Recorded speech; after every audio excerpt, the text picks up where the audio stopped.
Election now and results from Oregon's new 6th congressional district.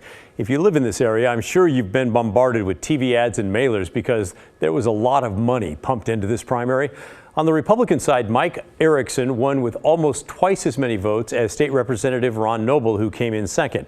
Erickson outspent him by a lot as well. He spent more than $673,000 compared to Noble's $84,000. But the real money in this race on the Democratic side went to candidate Carrick Flynn. A cryptocurrency billionaire spent more than $12 million to support his campaign. But in the end, it did not work. State Representative Andrea Salinas won the primary with about twice as many votes as Flynn, and by the way, a lot less cash. I talked to political consultants from both parties about that. Is that an example that money can't buy you love? I think it absolutely is, at least on the Democrat side, right? On the Republican side, I do think money did buy that campaign. But when you look at, Carrick Flynn and Andrea Salinas, I don't know that her name recognition would have been that much higher with the broad depth of voters that are in that district, geographically speaking.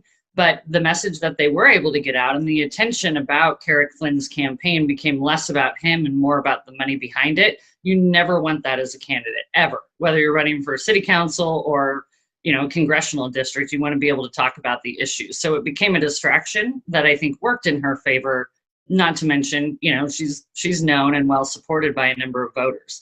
On the Republican side, you had Mike Erickson, who hasn't been involved in Oregon politics for a long time. I was extremely surprised to see that he was running this time, but I got, 6 mailers and saw the signs and had the advertisements. And if you are a voter who's not familiar with people in that district, the person's name you see more tends to be the one you trust to be more credible and get that vote. But, I said last night, I called that completely wrong and just made an assumption that, Ron Noble would get the nomination.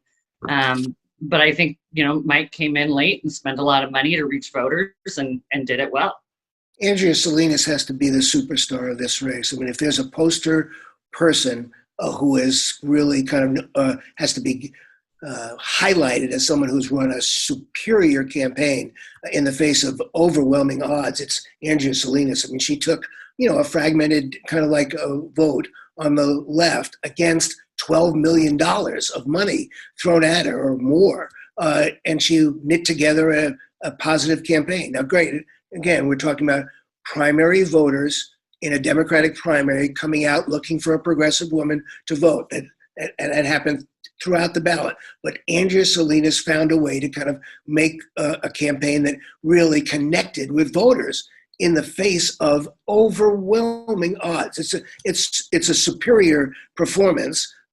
People will be, I think, thinking about that race for a long time. I hope that they learn part of the lesson that you're talking about, Pat, and that is that Oregon's not up for, just up to the highest spender. But I think we're going to test that over and over again over the next couple of months.